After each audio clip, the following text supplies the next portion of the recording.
Hello. Welcome into Gamesthetic episode 111. I'm Alex Light with SparkE3. Hope you're having an incredible day today, whatever day you are watching or listening to this podcast. Today, we'll be talking about Pokemon Scarlet and Violet. It did come out, and we've all put some time into it. I don't actually know how much time you guys put in. I've put in a pretty decent chunk of time so far. So we're going to dive into that, and it's going to be a fun conversation, I think, because every single Pokemon generation, every Pokemon game that comes out, there will always be controversy, no matter what, on something. I feel like this one probably has the most controversy it's ever had of all these previous releases. So we're going to talk about that. Joining me, as always, I got both the boys here in studio, Zach and John. And boys, how we doing? How we feeling? I'm doing good. I'm ready to talk about it. It has been very entertaining. I mean, I've only personally put in about 5-6 hours, and I've done fuck all. Yeah, just completely dicked off. Yeah. Which is that's a good aspect to the game, though. We'll dive into it why here soon. John, what about you? How you feeling? I'm feeling pretty good. I put a decent amount of time into it today. Yeah, me and you are about on the same level of progression. It's about most of what I ended up doing today. Mm-hmm. And kind of like Zach, I feel like I've mostly just kind of gone and done my own thing until I felt like I needed to actually go and do some of the stuff it wanted me to. Right, and I kind of relate to that because, like, whenever I was kind of getting started, I really dicked off a lot until it got to the point where it's like, okay, you're no longer listening to me. Yeah. I need to get a badge. I need to, one of my big priorities is I wanted to do the Titan stuff because I wanted to be able to upgrade, my legendary so I could get around better. So, it gives you a lot of freedom. And we're going to talk about that, talk about the freedom to it, and obviously talk about the controversy being how this game runs because that's the, that is a big talking point. There's a lot of things to break down when it comes to that. So I'm looking forward to diving into this conversation. And of course, next week we will be on a break for Thanksgiving and the holidays to spend it playing games, spend it with friends and family, or whatever the case is. So for today's episode, we will be going over some Black Friday deals. Not all the ads are out in terms of like video game stuff. Best Buy is the only one not out yet. So if you're listening to this after the fact, I definitely recommend to go check out Best Buy's ad because I'm willing to bet you money right now that some of the game deals are going to be better than some of the ones that we're going to shout out. It's always an interesting thing watching the Black Friday ads come out every year because it's always the waiting game of all the major companies in like electronics or video game industry, they're all waiting for someone else to release the ad. Yeah. It's like, all right, who's gonna do it first? And it took a minute. Like we didn't start getting stuff until like Thursday is when ads started to drop. Like that's when I think GameStop was the first one to drop, and then immediately after followed Target, and then after that followed Walmart. So going over some of these deals that we're going to go over for gaming stuff, you're going to see where those prices continue to drop like $1, $2, $5 just to bring you to their store. So if you're going to be looking for any games for this upcoming Black Friday, make sure to go check out Best Buy first because some of those deals may be better than some of the ones we're going to shout out here today. We'll also do any follow-up we want to do with the 3 games we chatted about last week, God of War, Sonic Frontiers, and Harvestella. If we have anything more we wanted to add, we'll do that later on in the show. And also look at some Game Awards stuff as well because all the categories have been announced with the nominees. So we'll look at the Game of the Year nominees, and then a couple weeks from now when we come back on 12/3, which we will be talking about Midnight Suns then, we'll look at all the nominees we give a shit about, and we'll try to predict winners because the following Thursday after that episode we'll be live for the Game Awards. For that week will be our normal Gamesthetic episode, by the way, just so you know, John. So the week of the Game Awards, we will not do a show on Saturday. Okay. Yeah, because me and Zach are just gonna flip. I look at the schedule. Okay. Well, thank you, appreciate you. I just wanted to make that known. Yeah, for that week of Game Awards, Thursday only will be our episode. No Saturday episode because me and Zach will do AniMan on Saturday that week. We'll just do a little flip flop on schedule. I can also only say that because I looked at it today. Okay. I did update it today, so that's fair. I did update it this morning. Okay. All right. Nice. Make sure to check out our Agent Ink shop down below. Pick up a jersey. We appreciate that as well as check out Rogue Energy. Use our referral link to buy some cans. They are delicious, and we definitely appreciate that support to get some cans. And looking forward to seeing what flavors they're going to be, revealing next. Yes. I'm curious if they're just going to stick with the candy theming or if they're going to start doing some other stuff. You know what I mean? So I'm very excited to see the next batch of flavors. I'm also just excited to see what the next actual tub flavor is going to be. It's been a little bit, and we got Rocket Pop over the summer. And that was it. We haven't got anything here recently. So I'm looking forward to seeing what we're going to have there. All right. I'll go ahead and start turning down the music here. And we'll kind of dive. And actually turn off the music.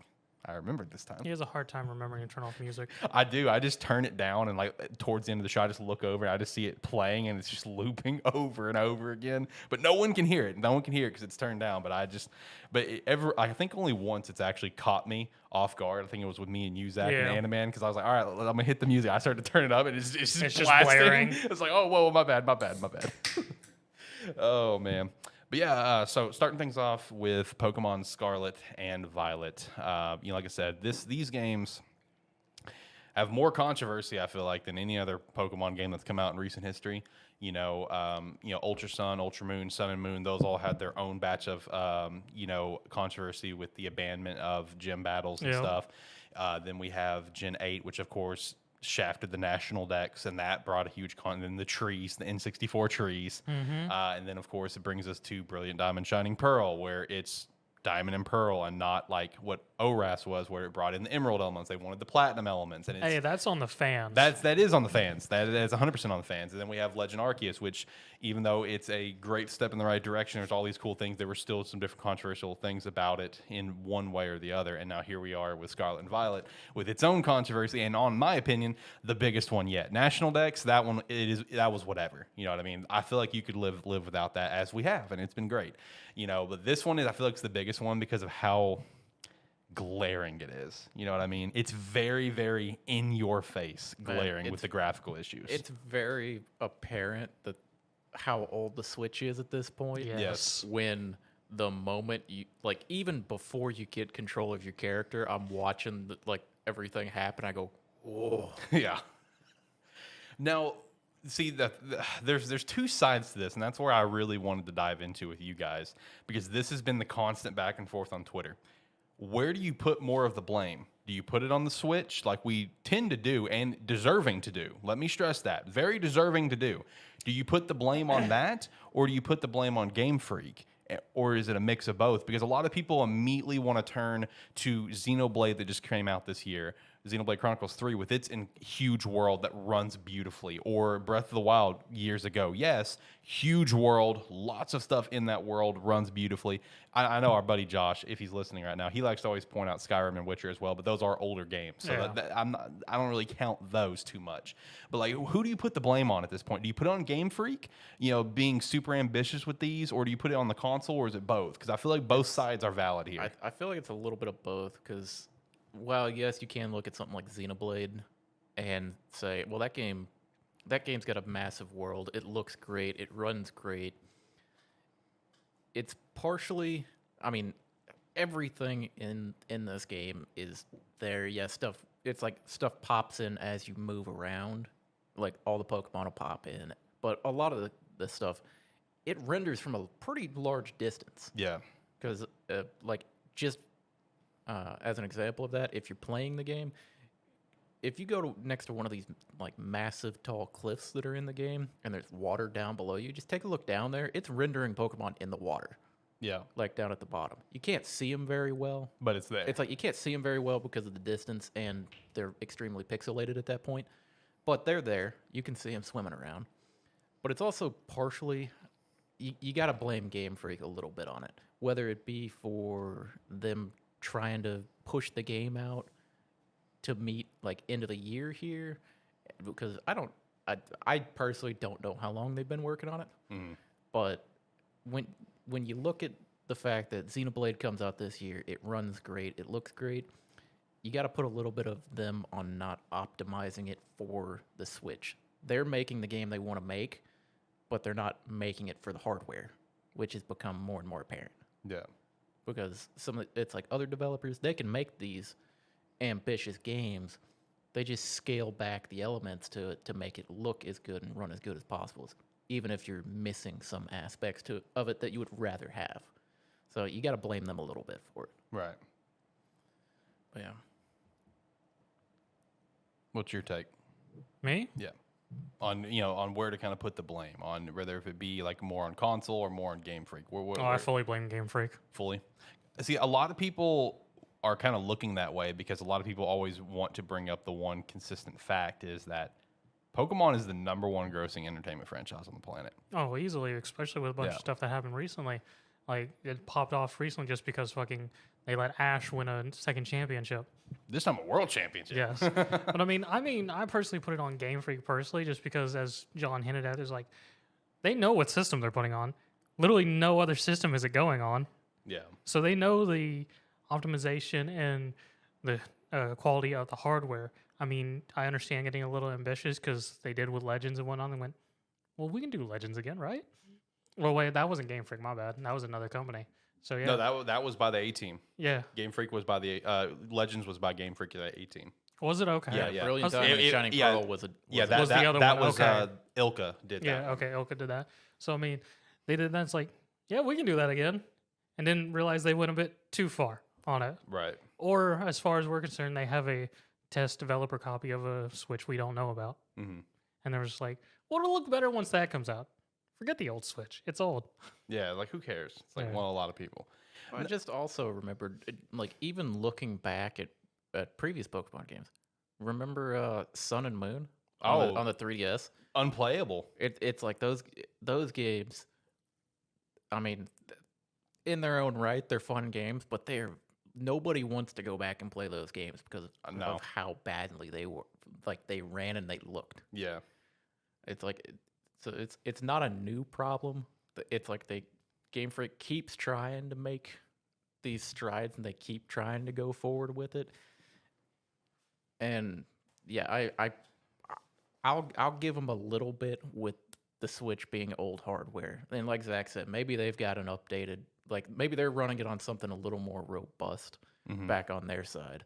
But at this point they've got a bit of a history of not making something not making a product for the hardware that everybody has. Yeah. Which, I mean, it's getting a little out of hand at this point.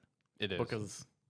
Because I mean, it's like Scarlet and Violet. It's like I'm playing Violet, and the main complaint I have with it is, man, does this game run very poorly in certain aspects of it. Yeah.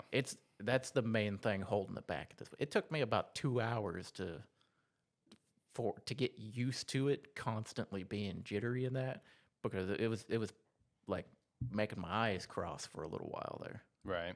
And I will say this as well, like when it comes to these graphical issues, that is at least a plus. You got to look on the bright side in all things of life, the way I like to look at things, is that it's at least it's not ruining the experience. Like what you mentioned with Sun and Moon, Ultra Sun and Moon, look, those games made me want to beat my skull against the wall because of how brutally it would lag.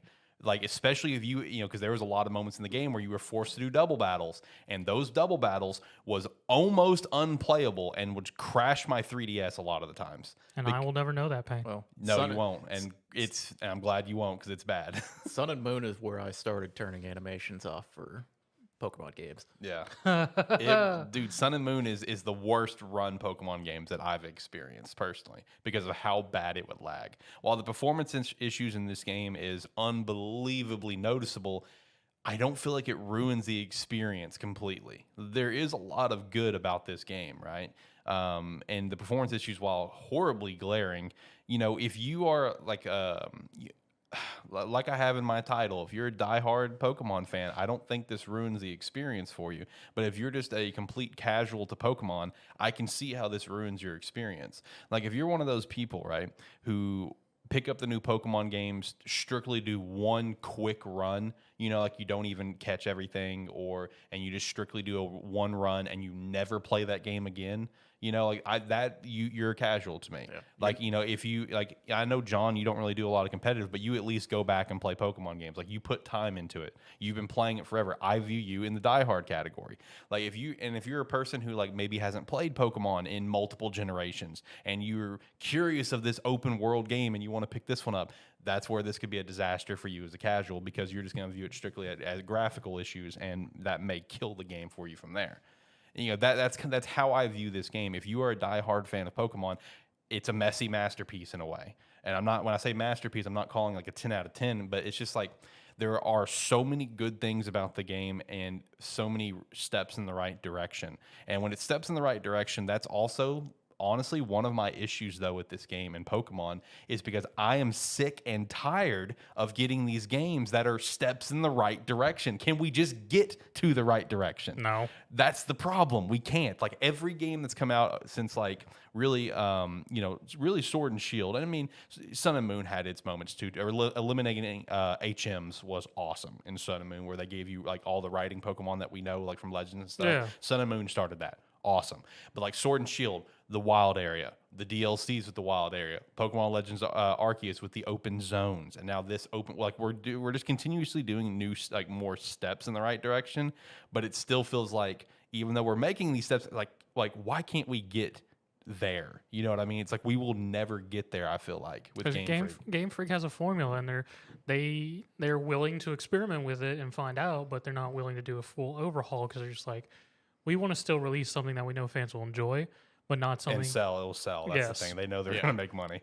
And I mean, I have had no issue with it. I mean, I'm one of those people who I will play absolute garbage if I enjoy it. Right. Because, like, y'all were complaining about people were complaining about graphical errors, and I looked and I went, this isn't that bad. It's entertaining. It's funny. Because, like, literally last week, before messing with Harvestella, I was back playing, like, old early 2000s, late 90s PS1 RPGs. They look far worse. Right. Yeah. In terms. Yeah. Just going off that, the main problem with it that makes it a little difficult is some of these areas where when you see, especially like in the towns and stuff, where there's a bunch of people walking around, and it's like a half frame. You see them walking from a distance, and it's you can count the pixels that make up the person. It's perfectly fine. And then as you get close, it's like as you get closer and they become within your immediate area, they start moving like actual game characters instead of just like doot doot doot doot doot doot. Yeah, same thing with like I know there was one of the towns where like you see like the windmill in the distance, and you just see it just like one half a frame by second, just kind of rotating around.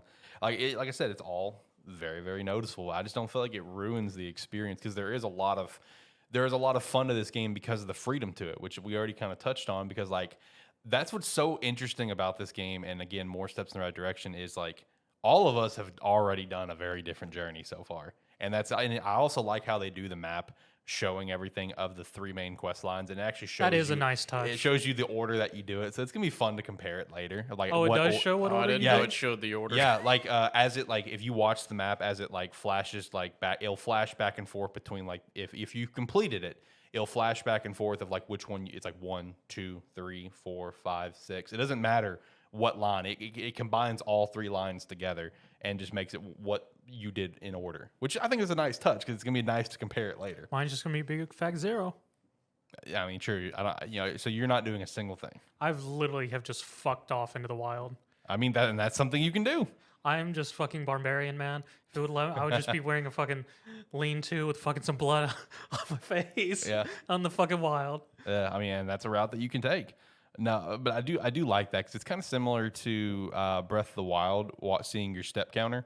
If you open up the map, you can turn on the thing to actually see where you can see obviously the Temple of Resurrection where Link wakes up, and you can see like all of the blue steps all around the map of where you went. This part's not for us. Yeah. Yeah. Hopefully it'll be for you for one day. I know your Switch chugged on it, but hopefully you still pick that game back up. It kind of looked like Pokemon. Oh no! Yes, perfectly fine for me. That's my normal frame rate on any day of it. But I mean, like the freedom of the game is nice because I mean, like while everyone can agree, we do wish there was level scaling to the game. You know, so it's like there is freedom, but with limitations. It's like, I can't go take on the Ice Gym leader. They're going to be like levels like probably like 50s to 60s for their month. I can't go take that on right now. I mean, I will be able to. I don't know. Yeah, you'll be fine. My Pokemon won't listen to me. I don't know. I kind of enjoyed the fact that because me and you started off like as soon as you get the choice to go somewhere. Yeah. We went opposite directions already. Yeah, we did. And I enjoyed the fact that I go down, basically walk down this path, and it's like, okay, do you want to go left or do you want to go right here? And I'm like, let's go left. And I walk down I walk down the path. Well, this is after I've already split off of you. It's like I go that way, and it's like, okay, now you have to choose. Do you go left or right? I go, I'll go left, and I get to the end, and there's this cave. I walk in the cave, and I'm like, all right, well, let's see what's going on here. Zoom in on the closest mon next to me, and I'm like, It's level 37. I'm gonna go right. Oh no, I was running in just a random beginning zone, literally right outside the city at night, and it spawned a random level 30 Makuhita, not Makuhita. What's the evolve? Hayama. Yeah, Hayama.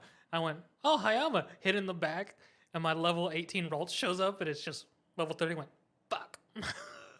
I will say one thing this game has showed me is, man, Legends Arceus really broke the way my mind thinks about catching Pokemon now. I know, because me I keep too. walking up to shit and throwing the Pokeball at it and expecting to try to catch it, and then a fucking battle starts. That's one of my complaints to the game is they got rid of that catching mechanic. I'm really upset about that. I'm okay with it. I would have really liked the option to have it where it's like if you held it and like if you held L2 and aim whatever and aimed and threw it at it, that you were throwing a Pokeball, or you could hold it and hit R, like. I can't do the R that button because to do that ruined me in Legends. Because like I would find the biggest Pokemon, strongest Pokemon in the fucking zone, and I would literally camp it for half an hour till I caught it. Yeah, I did that. Yeah, I would just stand as far back as I could throw a ball from and throw it at it, and then just. I didn't even do that. I was literally right in its zone, and I would just hide behind fucking trees and be like, "You can't see me, bitch." Yeah, throw mud at it or something. I would just like the option because since I went one direction, I'm having to go back the other direction to do some of the gym challenges and stuff like that now. Well, now all my mons are like level 30. Yeah. And I'm running through a zone against a bunch of level 10s. And as I'm going through, I'm like, yeah, I want to catch this. All right. And then I throw the ball at it, and it's like, okay, battle time. I mean, that's why you just hit it in the back of the head. It's almost instant capture. Yeah, it's true. When you catch it unaware. I know. 'Cause the game started off working incredibly well for catching with me. I can't catch a fucking thing to save my life now. Okay. Oh, I know. It is difficult. The catching percentage is very difficult. It started out great, like even all the way up through like the area I was at, catching mid-20s or mid to high 20s, and then I'm going back through a level fucking 10 zone and I can't catch anything. See, all I do is I run up, hit B to slide into a crouch and throw a Pokeball. I do it in style. The game has been fun so far. Yeah, I mean, I've had a fun time personally. Have you? Was it? I'm trying to think. Was it the? Have you done the? I think it's the water gym. No, not yet. Okay. There was a. They introduced like a little auction house system. It's kind of like regular marts, but you can get stuff discounted prices basically. So it's like you can get like proteins or Pokeballs or other items and stuff like that. I think I read about that. Yeah, because I did the gym challenge, and then I walked over, or I was like in the area, and I was like, oh, let's see what they got here. Walk up to one store, he's like selling 77 Pokeballs starting at $1,200. And I'm like, okay, well, let's see what we can do here. I want to go do that now. I'm gonna have to go hit that town up. That sounds fun. Yeah, it's like you can it's like basically just get you items or potions and shit like that you can get them for a pretty discounted price. Mm-hmm. But yeah, it's super simple, but it was nice to see because I went from running around with like 20 balls to I'm like, okay, now I have like a fucking 100 and something. all to make it very difficult to catch, though. I swear, the catch rate is brutal. I feel like the further that you get. Yeah, I don't know if I'm just getting unlucky or if the rates are just atrocious. If they just seem bad or if I'm just on an unlucky streak. Right. I mean, overall, like I've immensely enjoyed the game. That's literally all I'm playing this entire week because I'm on vacation, and I'm gonna dump hundreds of hours into this very, very quickly. I mean, like this again is once again another step in the right direction, which it still makes me mad that we keep making these steps, but we're never gonna actually get there. It feels like we're never gonna get to the best formula possible. In Gen 20. Yeah. Honestly, I talk to Josh about this all the time. I genuinely want Pokemon to end after Gen 10. just because the Pokemon community irritates the shit out of me. I really and Josh is in full agreement with me. He's like, yeah, just let it end after Gen 10. It's not. I know it's not, but I wish it would. I wish it would. Just pack it up. No more remakes. No more gens. Nothing. But I know it's not going to happen. But just have them make like Pokemon Gen 10 Ultimate and just put everything in it. yeah, Just have every mon, every mechanic, everything in You it, just and choose watch people hate it. You just choose a region to start in, and you have to travel across all 10 regions. Yeah, it's like There's even a temporal access to go back to Legends. that'd be awesome though. Fuck it, put it all in there and watch people complain about it not being enough. Yeah, Exactly. they'll always find something to complain about when it comes to Pokemon. Pokemon is like one of the most, probably the most like toxic sort of online. This community. is why we have Pal World. Fucking guns and monsters. Do we have an update on that game? I don't think so. Okay. Well, hopefully one day we will. Yeah. That game looks fun. I'll ask you, Alex, what's your favorite new mon so far that you've been using? I know you said it sucked, but I really like Palmo. I did. It wasn't working for me. I It like just says Palmo. 2023 for Pal World. Okay. It wasn't working for me, but comparatively, there's a reason why. Right. Yeah, you like the flamingo. The flamingo is a fucking monster. I caught it, but I haven't used it. You get it so early, and it's Yeah. so strong for the point you get it in. Like, let's see. I have Palmo, I have him in his final evolution, which I think is Palmot. And I just got it earlier, so I haven't used it yet. But he's probably been my favorite. I'm actually a big fan of him. And I'm really looking forward to building a competitive team with him, which, as I'm sure everyone else on the planet is, because of one of his moves. It's a move only he gets as soon as he evolves. It only has one PP. We've mentioned it before, actually, when we were covering leaks, where it can revive a fallen Pokemon on your team. What is this? Palmot's signature move. It will revive a Pokemon on your team. I have no idea what you're talking It's about. the new little electric Yeah, the mouse. little electric mouse thing. No idea what you're talking about. I'm sure you've run into it. Probably. But yeah, that move will be. I think he's gonna be a pretty sweet competitive threat. I really want to use the grasshopper. Have you seen the grasshopper? I'm assuming. The little bastard. Yeah, the nimble little bastard. I really want to use him. There's a couple of these mons like fucking that little bastard. Was it like the little small little cactus guy? Oh, Or yeah. the little plant bastard. Yeah. He's actually like a. Oh wait, you talking about Cacnea? No. Okay, the new one. The new little Okay, bitty yeah. motherfucker. All these fucking small things are pissing me off as small I'm trying thi- to ride around. The on small my- things do piss me off too. I'm with you on that one. Oh, like 100%. Scatterbug? Yeah, can't- like Scatterbug. Can't fucking see him in the grass. Yep. And then when they populate, And I'm Yep. trying to fucking ride around. Yep. And suddenly it's just there, and I'm in a battle. I'm like, I understand they're small. Make them a little more visible next time. And also one thing that which doesn't really apply to me, but obviously applies to like our friend Josh and a lot of others. One thing that's like, ooh, that sucks, is they eliminated the overworld shiny sparkle. So it's like if you happen to run across like any of those small little dudes and they're shiny, you will not know You're unless fucked. you're fucked. Because it's not going to sparkle like it did in Legend, or it won't make a sound or anything. I did notice that because I've gotten really into watching YouTube Shorts. I don't know why. It's like half of what I watch now. fair. And I was flipping through Fair. yesterday, like around noon, and saw a couple series of like Pokemon Scarlet and Violet ones, and one of them was a stream where it's like at the very beginning of the game before they've even, or like right after they've left the school, and somebody was like, "Yeah, how about you just stay in the area until you find a shiny?" The person's like running around in a circle. They're like, "I'm not gonna stay here for a shiny." About 15 seconds later, a shiny Hoppip spawns. Yes. And I'm sitting there looking at it, I'm like, I was looking at it on the screen. I'm like, that looks shiny over there, but it's very hard to tell Yeah. because And that you don't- sucks too. That sucks. It's like you don't get any notification. Nope.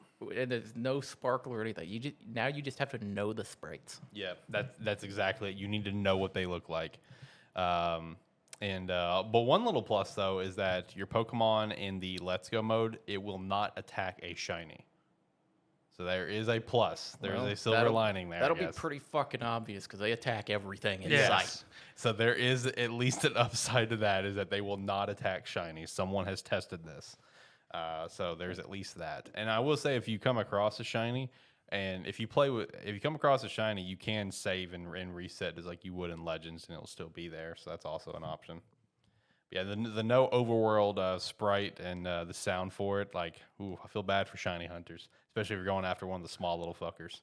So you'll only know once you go into battle with it? Yep, because that's when you go into battle, then it'll have its Well, sparkles. I mean, it'll have the sprite. Yeah, it'll have the color. It won't have the sparkles. Yeah, around the it little Gotcha. stars pop up, Like or it- the like- sounds. Yeah, like it has in the past Yeah. games. I wouldn't know. I never shiny hunted. And also shout out to Josh. His first shiny in Pokemon Legends Arceus was a Psyduck, and his first shiny in Scarlet and Violet is a Psyduck as well. Yeah, I'm a little annoyed in Violet because by this point in every past Pokemon generation game I've played, by this point I've found a full-on shiny. Yeah, And you I haven't normally seen, do. I haven't seen one yet because you normally get a text from me like the day I start playing the game of the picture of it. Yep, found a shiny. So, they haven't popped up yet, and I'm a little annoyed by that. You need to continue your streak.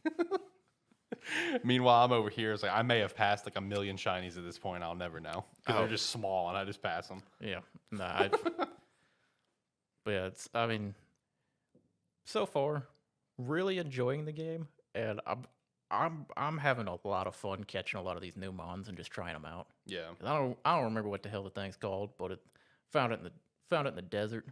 It's just it's a tumbleweed. I don't remember the name. Yeah, it's a grass ghost type. Yeah, it's a grass ghost test.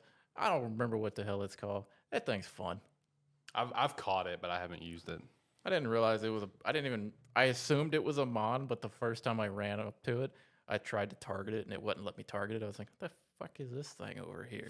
I mean, I want to catch one of the roaming little guys with the coin, but I don't think you can catch the roaming version, can you? No, the only one that you can catch is when they're in the chest. That's a shame. Yeah, up on the towers. Those are the only ones that are actually catchable. Well, I still need it for my team because I need the most dopiest team ever. Yeah, you want the Golden Surfer, because I want the Golden Surfer too. He looks cool. Is that what it's called? No, that like his evolved form, basically just picture like Silver Surfer but gold, Yeah. and also like just like a big bag on its waist and like dreadlocks. I think that's essentially its evolved form. I need that in a Dillbird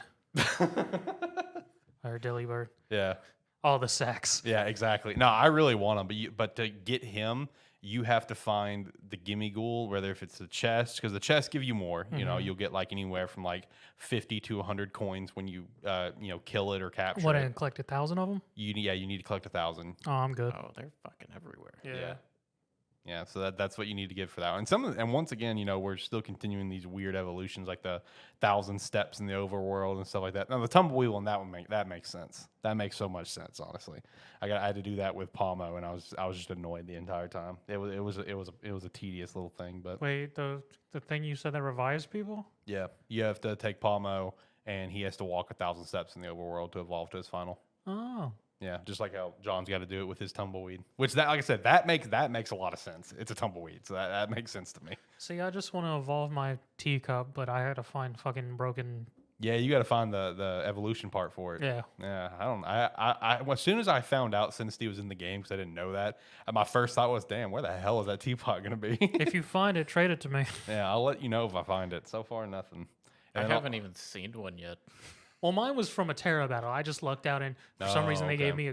gave me as a fairy type, so I have a ghost fairy Sinistea. I will also say with we haven't even touched on the raids are so much better because they're so much faster. I wouldn't know. I didn't do them Sword and Shield. Yeah, they're Tedious. in Sword and Shield. It was like you had to go through the phases of it, Yeah. of taking it down like a third of its health, and then it pulling its shields and everything. Now in this one, the Terra battles, if you can one shot it, you can one shot it. Yep. It doesn't stop you. So that's one massive quality of life thing they definitely improved on from the last one, because like also with that you can play with people online or play with your Yep. friends, and you don't have to wait for them to make their move and select it. Like you can just continue to attack yourself. So if one person's just in there and they just went AFK at the start of it, you're good. You can still finish it.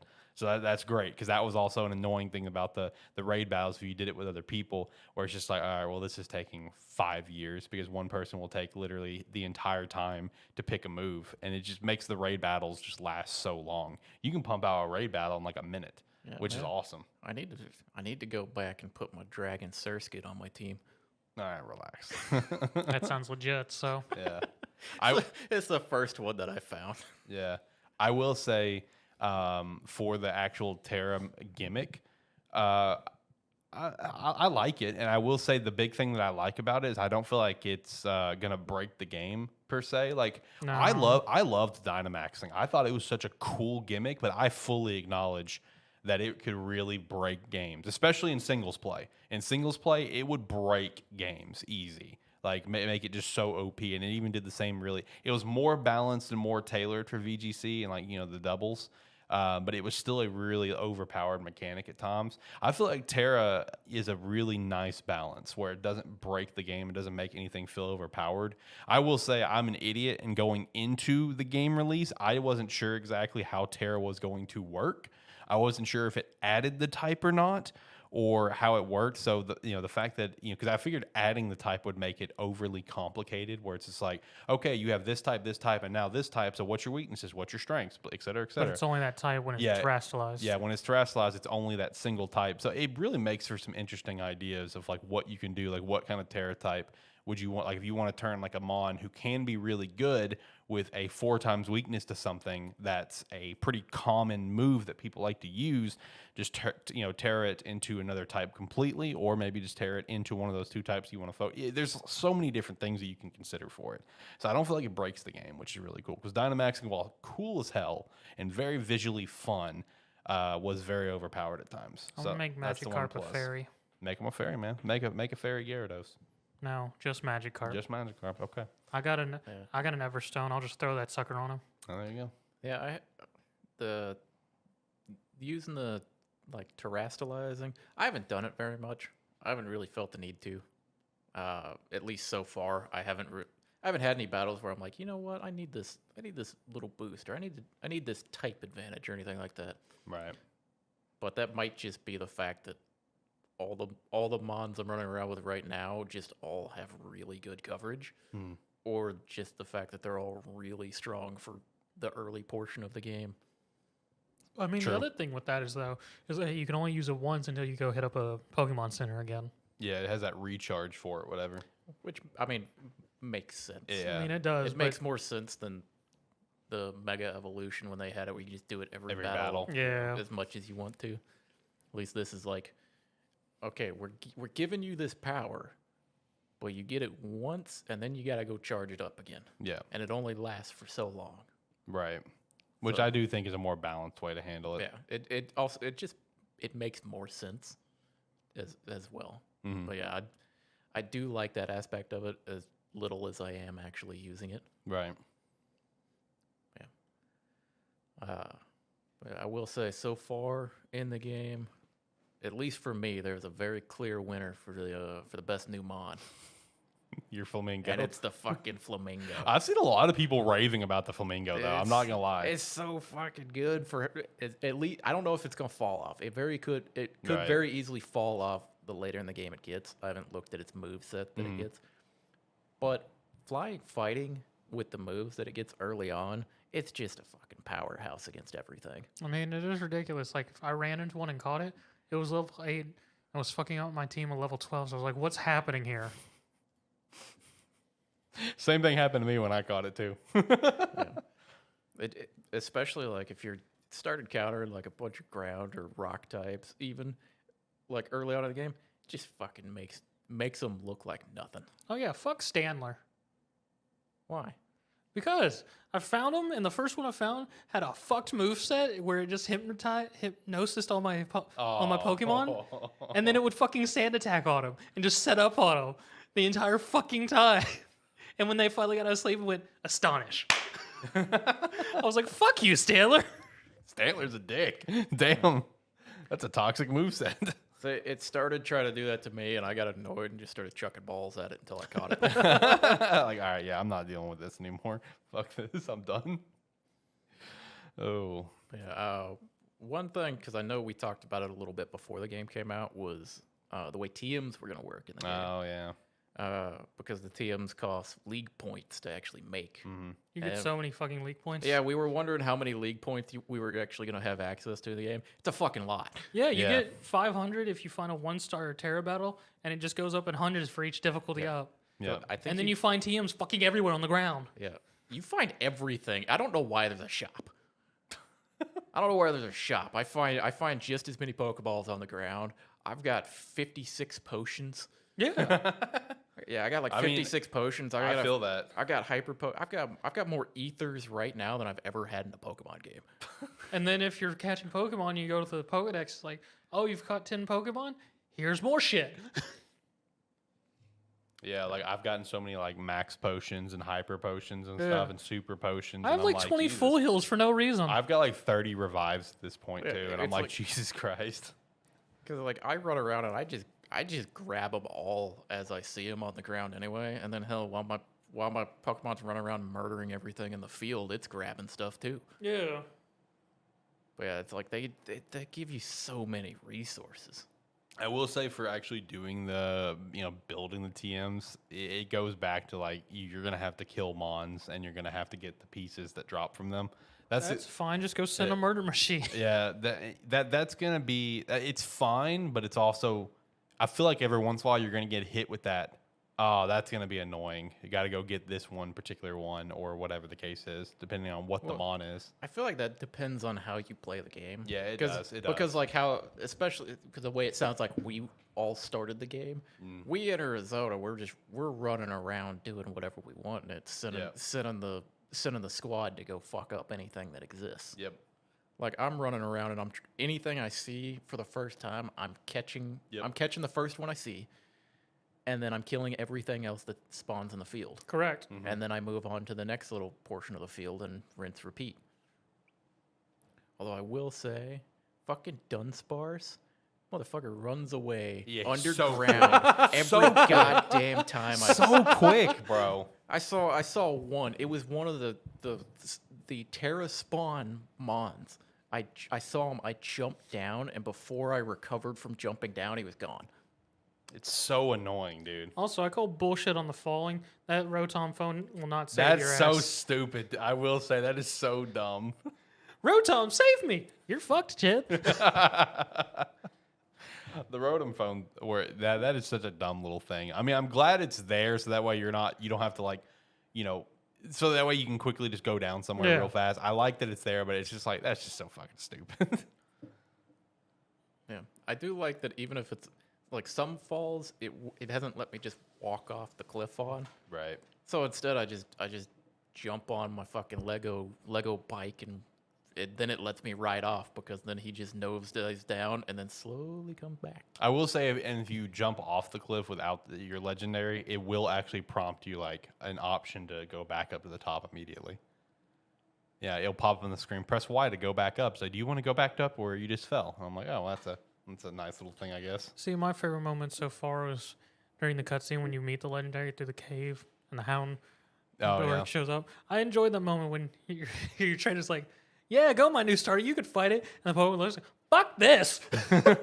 Jumps back at the ball. It's like, yeah, I'm not doing this one. Sorry. Not today.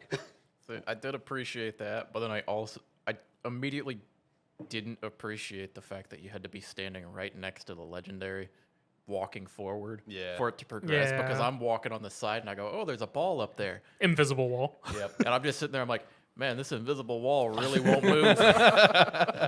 Guess I'm gonna go walk 3 feet to the right, so he'll move forward a little bit more. Just so I can go get it. Yeah. In terms of like one of my favorite little moments and it goes into one of the glitches, whatever.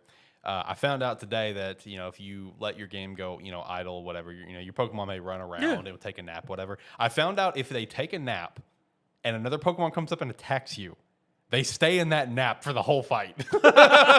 Like even if they get attacked, they're going right back to sleep. Like, but they will also still attack. So it happened to me earlier with Palmo. I was texting, and I look up, and I'm in a battle with a Tauros. But meanwhile, in the middle of the battle, Palmo is still asleep, just curled up in a little ball. And I'm like, does he still attack? And does he wake up? And I hit arm thrust, and all of a sudden you just start seeing him beat the hell out of the Tauros, but he's not moving. He's just still Z's just popping out of sleep. Tauros hits him. He gets up, and then you just see him just lay back down and curl back up after he gets hit. I'm like, okay, all right, that's funny. I like that. But like overall though, I think they're very fun games. Like I said, if you're a hard casual of Pokemon, I can definitely see where someone's not going to enjoy this game because they're going to put so much weight on the graphical problems, and it's just the facts of that how it is, because in 2022, and it is completely fair to hold them accountable. It's completely fair to have some higher expectations, and this, we shouldn't have shit like this come out, especially out of the #1 media franchise on the planet. So I get it. I'm not arguing any of that, and it needs to be, they need to be held accountable and stuff. And hopefully there will be a performance patch that will come out. It's Game Freak, so you never know. We may not get a performance patch until the DLC comes out. Yeah, which that's a legitimate possibility. But I mean, it's still a fun game, in my opinion. If you're a diehard Pokemon fan, there's a lot to enjoy about this game. One of my favorite things so far is just the fact of when you throw your mod out to let them go just murder everything in the field, and then it's good enough to beat most everything without taking damage, and then it encounters like the one encounter on the route or like in the area where you're like, yeah, you probably don't need to fight that one, but you're not paying attention to it anymore, and you just see its health bar on the bottom just go It's like it got tired out, so it returned to you. It's like I just turn around, I walk over, I go, yeah, man, you shouldn't have tried to fuck with that one. It's like, especially when it's like one of them there, and there's like 10 of these other ones that's been one shot. It's like, dude, what are you doing? Where are you targeting? It is sort of funny, the Pokemon when they do run into that one and and you just see the sort of sweat come on and they run back to you. Help me, daddy. help me. It's like, nah, you're on your own, kid. Come on now. Because I've been doing that a lot, where I throw out my weaker ones in the zone to see if they can handle anything, and then it's like I'll throw them out sometimes, and the first one they run into, it's like, okay, yeah, you're not quite ready yet. Flamingo, go show them how it's done. All right, Flamingo, go carry. So it's like you throw it around, and it's just one of the funniest sights I've seen in a Pokemon game in a while is this, these new Tauros, these big fighting. What's their typing? Fighting. All three of them have a different type. It's like the big black one that I've seen is fighting. Yeah. So it's the funniest thing, seeing this big Tauros that normally when you run past it comes just running straight at you. It's just a Flamingo walks in the middle of 5 of them, and then they scatter. It's just one of the best sights. Yeah, that one, the normal black one's pure fighting. There's a black and blue one that's water fighting, and I don't remember the typing for the other one. I haven't encountered the other two yet. I've only encountered I've only seen the fighting type. Yeah, so far. There are 2 more. I haven't found them yet though. They're somewhere out there. Nah, I've just now, like when I stopped playing when I came over here, I just encountered the new electric flying birds. Yeah. And I don't know. I was on this small little beach, and I was looking for water types, and wasn't expecting to encounter a bunch of birds on the beach, but that's where I'm at.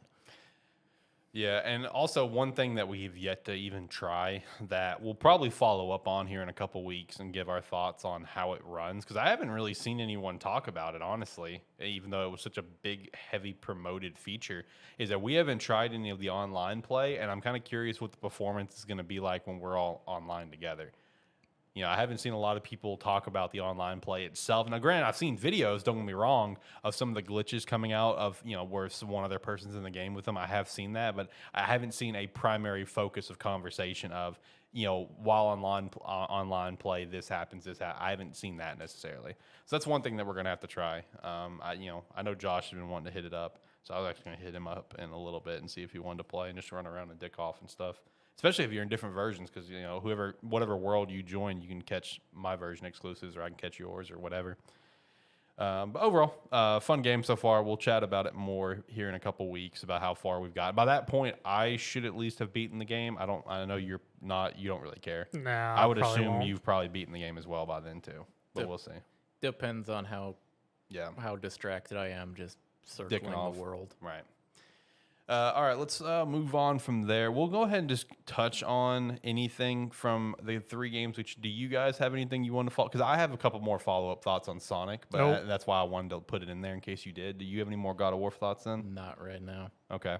The only other thing that I have on Sonic is that, I'm now in World 3, and it still continues to stay fresh. It's not like just a fresh coat of paint on the world. Like, each world continues to be different, each open zone, and that is a nice feature. I really enjoyed the desert area quite a bit, which was the second zone, and there was it felt a lot bigger than the first one to me. And I feel like that's how it's going to be for Zone 3. I haven't gotten super far in Zone 3 yet, but that's like the common thing that I've kind of seen online people talking about, is that every time you get into a new zone, it's going to get bigger and bigger than the last. So that's actually pretty cool, in my opinion. Now, Did you get your shit slapped again? Yeah, yep. Okay. Yep. Went supersonic, went on to try to go to the next world. Once again, got my shit slapped. So just how it goes. Second Titan boss battle was still really cool. Second one was cool, a lot more on the rails though than the first one, I feel like. But it was still fun, very annoying. Found out throughout that boss fight that I am very, very bad at using parry, because that's the whole focus of the boss fight. Very bad at that. Now, getting into Zone 3, haven't got super far yet, before Pokemon came out. The only complaint that I have is there is a lot of like all the traversal stuff that you can hit, like the rails and everything like that. That is those moments where it will turn it to like a 2D side scroller. Oh. So for traversal, it's really annoying. That's the only complaint that I have about Zone 3 so far. I haven't got super far into it. I haven't hit like the cyberspace levels and everything. But the second world was really cool. I really enjoyed the second zone quite a bit. Still immensely enjoying my experience about this game. And I will say, I know you and I had our bet about the Game Awards, so, I'll follow up on that. The only thing I really want to hammer when it comes to that Game Awards thing, and I see a lot of people all agreeing on this, it is a fucking crime that Sonic Frontiers did not at least get nominated for best soundtrack and music. Did it not even make no, that? it's Wow. it's not a nominee, and like I am blown away by that. Like even like one of the guys that I follow, who's like the biggest Sonic fan on the planet, Gamesthetic, Fidel, him being such a massive Sonic fan, and the way he gets overhyped has even brought attention to Sonic the Hedgehog, like and the company and Sega and the directors and everything from the movie, because he got to go to the red carpet for Sonic the movie too, because of how hype he gets, and That's funny. everyone's like, oh yeah, we got to get this guy. He's like the most notable Sonic fan on the internet, right? And even he's just like, look, I'll be the first one to admit this game's not perfect, so I understand why it's not in a lot of categories. But he's like, but the fact that it's not in the music and soundtrack is a fucking crime. Like, I mean, it is, dude. The soundtrack is awesome. I love the soundtrack. So the fact that they didn't get nominated for that, that is disappointing. But that's all I have for Sonic for now. I didn't get to play it very much before Pokemon came out. I was very busy this week leading up to Pokemon, but the main thing is that the worlds are still really cool. I really enjoy it. Did we have any Marvel Snaps that we want to chat about? I didn't know. I always put it on there at this point because I know it's a game that at least me and you. I know you said you took a little bit of a break. Yeah, that we're all consistently playing pretty much a lot. I didn't know I just want to always include on the script in case we have anything we want to shout out. Not particularly. I didn't play it for for like 2 or 3 weeks there, but I'm getting back into it now. Man, I'm just waiting for Wong. As soon as I get Wong, I can get going on some cool shit. I've come to hate the pixel variants Oh, really? because that's all my shop ever gives me now. Oh, no. I will say, shout out to the Marvel Snap getting nominated for Best Mobile Game. Yeah, that was nice. Yeah, I saw that now and you know where my vote's going. I immediately went to that vote and I was like, yeah, here we Yeah, go. Marvel Snap. Let's get it. And like I mentioned at the beginning of the show, for the Game Awards, all like the categories and nominees that we give a shit about, we'll go through all of them here in a couple weeks, and we'll go through our predictions for who we think's going to win, like we did last year, leading up to it. Like you said that there's crimes, like it's a crime that Sonic Frontiers didn't get nominated for like best music in that. Yeah. Man, some of these esports categories. I know, the right? fact that the fact that the RLCS isn't represented in in any way, shape, or form in these categories is A crime. fucking criminal. Yeah, it is. It's like they put on some of the best events that have happened in the past 2, 3, 4 years, and they don't get any love in these votes. That's rough. One of the biggest like controversial talking points that I saw come out of those is did you guys see Nebellion was nominated for Content Creator of the Year? What? Yeah, he's on the nomination. Yeah, you posted it. Yeah, I posted in there for you guys. Yeah, you're right. Yeah, he got nominated for Content Creator of the Year. He's one of the 5 votes. What the fuck? Yeah, that was everyone's just like, I didn't know posting posting like tidbits of news was, content, but okay. Yeah, there was a lot of conversation on that. And like if you read the actual award, And he's quit too. yeah, he's quit. So that's the only reason he's nominated, in my opinion, is because he quit. And everyone loves, Jeff Keighley loves Nebellion because of his, snippets of how he handles news. But after reading the way they've worded that category, I'm just like, okay, yeah, I can see why that's going to be in there. Let's see if I can find it real quick. So one of those where it's like worded specifically. So it's like It's they were worded- probably like, we want to do this. We have to word it a certain way to get it to happen. The way they worded it is if someone has made like a positive impact on the gaming community. Is essentially the way, and that Nebellion did do that. Let's be fair. He's a very positive impact on the game community with how he always handled news. He's the #1 gaming news site on Twitter before he quit. So that's the way they worded it. I feel like to add him in there, which I thought was funny. I'll vote for him. I love Nebellion. Hopefully he follows all of his dreams and whatever he's going to do After next. he quits, he gets an award. Yeah, I know. I guess while we're just talking about Game Awards, I'll go ahead and shout out the nominees for Game of the Year. No surprise, Elden Ring and God of War. Horizon, no surprise there. We figured all 3 of those, and it was the other 3 we weren't sure about. Plague Tale ended up making it. Okay, Plague Tale, Requiem, Xenoblade Chronicles 3. I pitched Fucking Stray. and Stray, which it was one of the highest Metacritic games of the year, but I didn't think Stray would have made it, honestly. I will say it's like credit to this list. This is actually a pretty good list. Yeah. Some diversity in there for Game of Yeah. the Year, unlike usual. This is a battle of 2 games, right? Yeah, here. I mean, it really is. Yeah, It's like credit to the developers of these games. You made it to the big nomination, but this year everybody knew it's what God they of were. War, Elden Ring. Yeah. Everybody knew what was going to be the 2 big hitters. Yeah. It was just the question of God of War has to come out so we can see if it actually lives up to it. Yeah. And can compete against it. It's So, actually really fascinating to watch that juggernaut battle, because the last time that we had this, ironically enough, was 2018 with God of War as well. Because that year it was God of War and Red Dead Redemption. There was Yeah. no other, like, granted, I know Spider-Man was a nominee. was And I love Spider-Man, but everyone knows that it was Red Dead or God of War's show. Well, the thing like, up front. The thing there too was it was Red Dead and Red Dead 2 and God of War. Yep. And it was kind of like the underdog story of that year because everybody said Red Dead. Yeah, and Nobody- it was because Red Dead won multiple awards that game, that show. And then it's like this year is going to be very interesting with that battle because this year everybody loved Elden Ring. Yep. But everybody knew they're like God of War's coming out.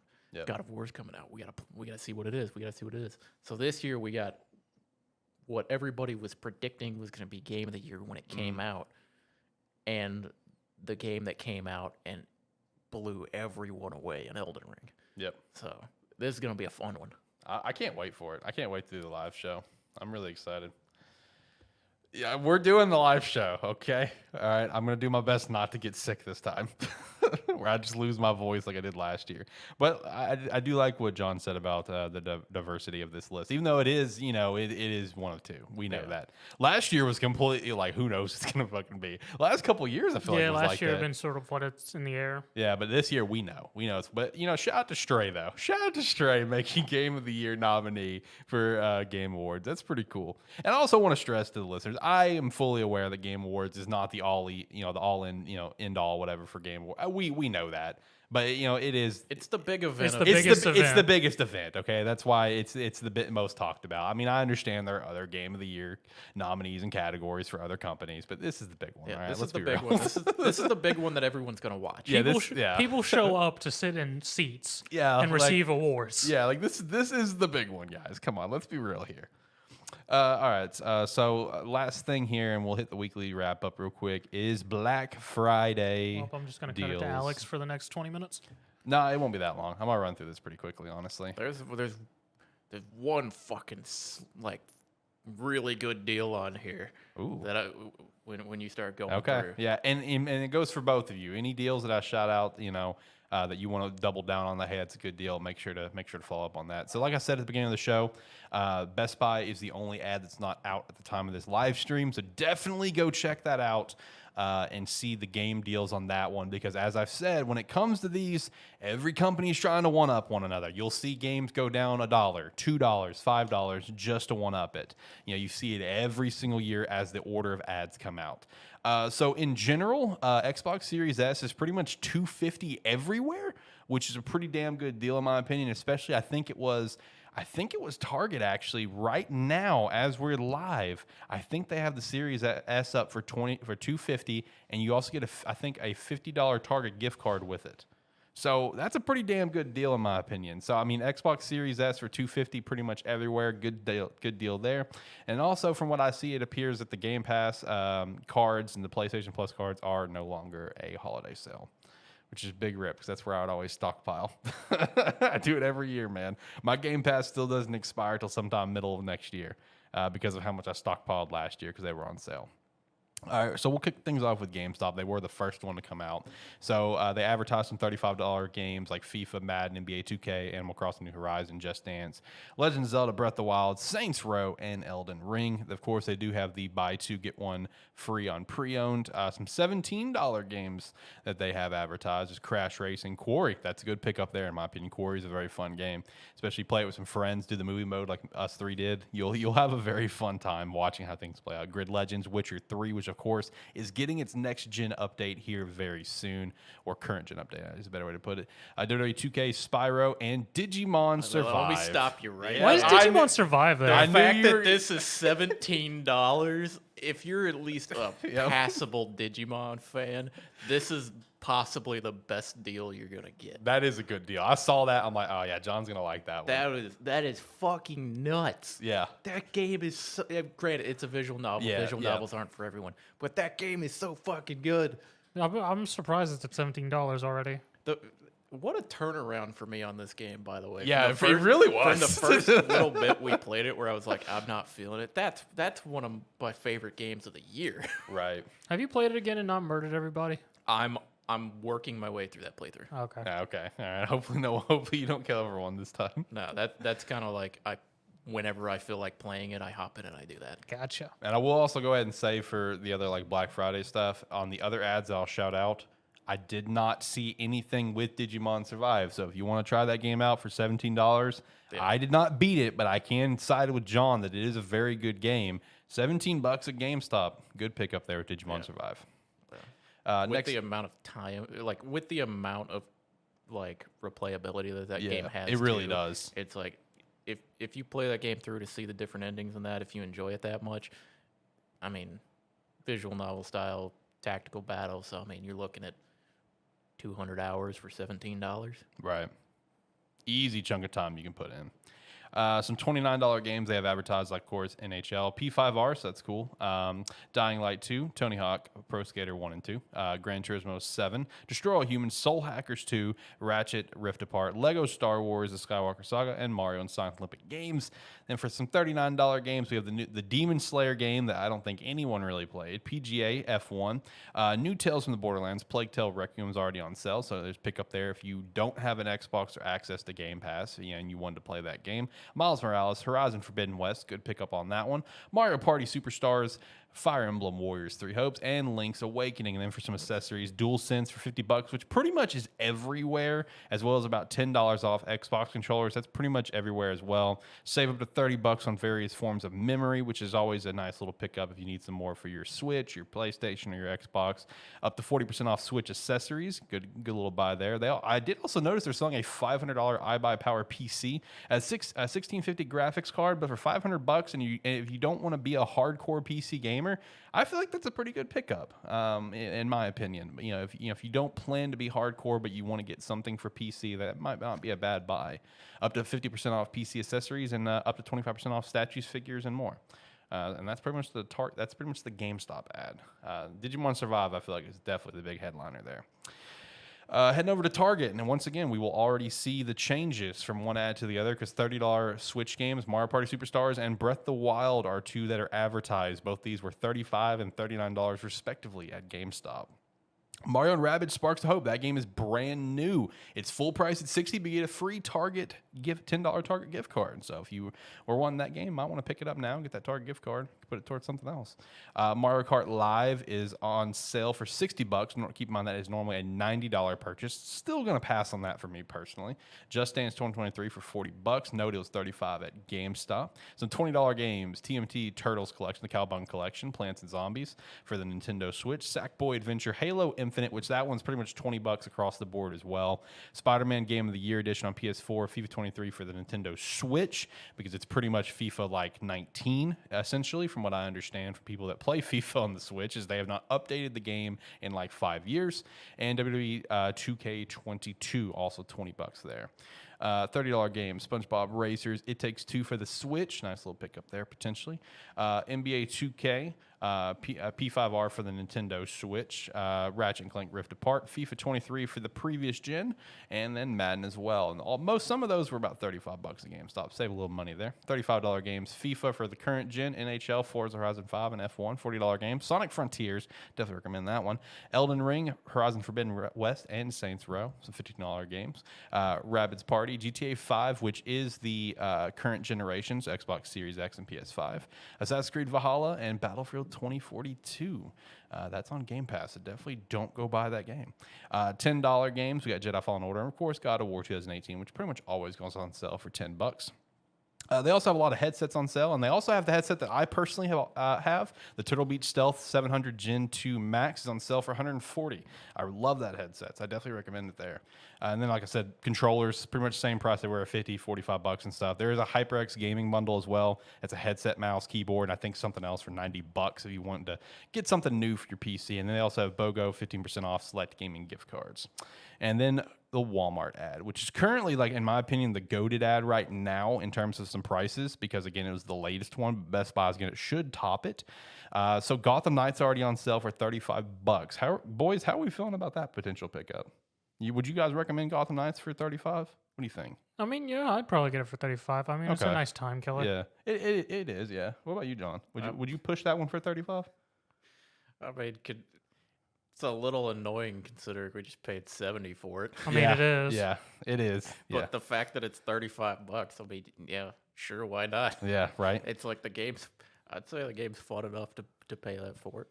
And that's the only ad I've seen with Gotham Knights on sale. I did not see it at GameStop and Target. I searched it up as well. But I imagine to match it, I could see GameStop and Target probably putting it on sale. So just keep an eye on the website potentially if you prefer one of those to shop at. Madden 35, FIFA 35, and Modern Warfare 2 for $55. No, their DualSense is actually $49. So, $1 cheaper. Like I said, that's what we do here. Breath of the Wild, $29, $1 cheaper. Death Stranding for $20. 2K22 for $27. So again, a little bit cheaper. Ratchet and Clank Rift Apart, $35. Mario Party Superstars, again, $29. That $1 cheaper just to try to get you to go there. Skywalker Saga for $35. Nick All-Star Brawl for $20. Tiny Tina's Wonderlands for $29. Elden Ring, $35. MLB The Show for $35. Guardians of the Galaxy, $15. Very good pickup there if you don't have access to Game Pass, because it is on Game Pass. Guardians of the Galaxy is a phenomenal game, and I highly recommend it. $15 is such a damn good price for it if you don't have Game Pass. Battlefield 2042 for $29. Halo Infinite, like I said, for $20. GTA 5 for $10 there, and this is, again, this is the current generation version. Last of Us Remastered, $15. Horizon Forbidden West, $35. Mass Effect Legendary Edition for $20. Very good purchase there. Resident Evil Village for $20. Animal Crossing's New Horizons for $29, so a little bit cheaper there. Returnal, $35. Link's Awakening for $29. Three Hopes for $35, and Frontiers for $29. So that is the place to buy Sonic Frontiers for $29. I like that you almost got thrown off by your own abbreviations and went for the Assassin's Creed. Yep, he almost did. I did, yeah. I like you brain went Assassin's Creed. Animal Crossing. Assassin's Creed Animal Crossing. Yep. My own abbreviations messed me up, but no, I mean there is some pretty solid games on sale this year. I mean Sonic Frontiers, Guardians, Digimon Survive. I mean, P5R is on sale for some of that is of course on Game Pass. But if you don't have it, that's a good pickup. I know Zach would push that one for sure. Mario Party Superstars, a lot of fun to play with friends and stuff. Breath of the Wild. I mean, goddamn, that's been out forever. I mean, you should have Breath of the Wild at this point. Question: did either of y'all watch that Mario Party in real life video I posted the other day? No, I'm into. I'm sorry. It is a nice story of what Mario Party really does to people. Oh, okay. No, lots of good games though. Lots of good games. I know you're gonna push that Digimon Survive one. That's gonna be your biggest one. It's crazy that game's $17. Yeah, $17. I thought that was a very good price when I saw that. Now, like I said, just looking forward to the Best Buy ads, seeing what's gonna be on there. I don't know if there's any games that I'm personally like, oh yeah, I need to pick that up. I feel pretty good at the time, especially since I already have like God of War. I still need to play. I still need to finish Sonic. I have Pokemon now. I have Midnight Suns in 2 weeks. It's a little hard to look at a list and go, I need that right now. I was about to say, because we're so fresh with games that are coming out. Out of all those, the only one that was slightly piqued my interest was Tiny Tina's. Yeah, I still got to pick that up. Same. And I want to play that. But I almost know there's somewhere I could probably look and find it cheaper. Right. That's my thing. I want to eventually get it because I do want to play that game. Yeah. Honestly, the only one that really piqued my interest in this whole list, and it's just for a dumb fucking reason that I know you definitely don't support, is honestly just Mass Effect, just so I can own it physically, because I don't own it physically. Is for the legendary. That's the only reason why it piques my interest. I don't have it physically. You don't own the legendary edition physical copy. You own every other. You own the physical copies of the game. I know I do, but that's why I need the legendary edition to add to the collection. Two of them are collector's editions. Yeah, 2 of them are collector's edition. I have like 3 Mass Effect 3s. I used to get made fun of for buying the same game over and over again. Here I am.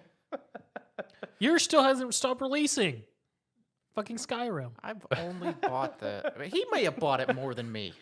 That's possible, actually. The only thing I was really happy about this list was GTA 5 at $10, where it should be. That's fucking true. After all these years. Finally. Jesus Christ. Even then, it goes on sale for $5 every now and then. Yeah, it does. Speaking of that, one that I'm surprised I didn't see on any list is Cyberpunk, because that one always goes on sale for like $10 or $5. Hey, the anime saved it. Edge Runners saved it. Edge Runners did save Cyberpunk. It put it in a different light. Now they know that they can sell it for $15. Yeah, yes. See, bump up the price. Again, I do push Sonic Frontiers for sure at that $29 price. That's one that I definitely push. It's a very fun game, guys. I mean, I really push someone to pick that one up. Any other thing that you want to shout out for the Black Friday stuff, or go ahead and hit weekly wrap up and get out of here? I'd say a wrap up. All right, let's do it. So I already hit the Game Awards. I already hit Witcher 3. The Witcher 3 date for the current gen update is coming 12/14. I already know Josh is very, very pumped up for that. The only other things I have here is Bayonetta 4 was teased by Hideki Kamiya, which I only wanted to throw that in there because for the love of God, just already stop right now, because like we had Bayonetta 3 revealed and obviously it took like 7 years. Yes. Yeah, just stop, okay? Let's not do this again, all right?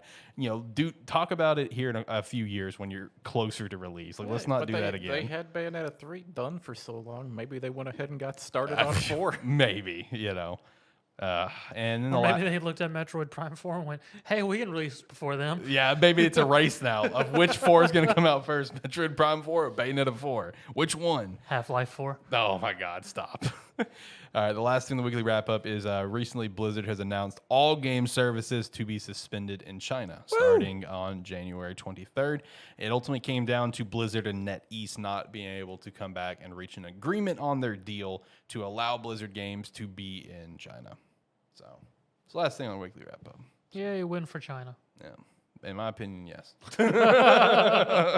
In my opinion, yes. And it's not anything slight against China. It's just a slight against Blizzard. So, this past week, Warzone 2.0 came out. I saw that. Oh, it did, didn't it? Yeah. Yeah, I played it a little bit. Is it any different? It's a little bit different. Okay. It's like in the battle royale modes now they have like strongholds in that which have AI in it. So it's basically a point to fight at, because they kind of are moving away from being able to just purchase your full loadout. Oh, Like okay. immediately into the game, so it's another way to get access to your loadout. Gotcha. And then it's like they made buying the weapons of your loadout because you have to buy them individually. So buying those individually are more expensive now. Instead of just buying the whole loadout in one bulk. Yeah, and then they also, with that download, they also had their DMZ mode, which is their extraction mode, kind of their answer to the wave of game like Tarkov-esque games that have come out. Okay. Not quite the same, a similar concept, but you load in with a loadout, and if you die with that loadout, it's gone. Is the main takeaway of it. And you load in, there's a bunch of AI in there, and then I don't remember how many players it spawns in, but it's a fun mode. It's like I played a few rounds of it, and it was fun, and the AI ranges from like basically just targets to shoot at that aren't going to react to you very well, Yeah. to you fire a bullet and an army comes after you. So it's slightly different Warzone. Some people have some problems with it, and then their new extraction mode, which is at least the little bit I played of it, fairly fun. Okay. Okay, right on. You got anything you want to shout out? No, I No. got nothing. Yeah, me either. Yeah, I'm just gonna go play Pokemon now. So I think that's it. We'll hit the music. We'll get out of here, boys. I want to go play Pokemon. All right, then. Like, comment, subscribe, rate, whatever your platform allows. It does help. If you're watching this live with us, you can hit subscribe on SparkE3 if you haven't for some reason already. And you can also go check the Gamesthetic YouTube and go subscribe there. Maybe also Terrible Football. Maybe AniMan. But definitely SparkE3 at the very least. You can help us out there. Come on, please. SparkE3 at the least. Thank you. Bye. All right, do everything he said and more. And if you made it to the end of this episode, thank you very much. And remember, we will be on break next week, but we'll be back the week after. So hopefully you'll come and see us then. Yeah, and make sure to check us out on our website, SparkE3.com. You sign up for free or sign up $5 a month. We definitely appreciate that support. Join the Discord down below. Come chat with us. Hopefully you have a wonderful Thanksgiving with your friends, family, or whomever you're spending it with. Pick up some games on Black Friday like Digimon Survive, Sonic Frontiers, Mass Effect, GTA, whatever you want to pick up. Definitely, looking forward to maybe hearing about what you pick up. Come back and let us know here in a couple weeks. Pikmin 3. Not Pikmin 3. I wonder if Pikmin 3 is going to be on sale. Probably, but it's just not advertised. But it probably is on sale somewhere. Check GameStop for that one. Keep an eye out for the Best Buy ad, and we'll be back in a couple weeks to chat about Marvel Midnight Suns. That's really cool. All right, bye.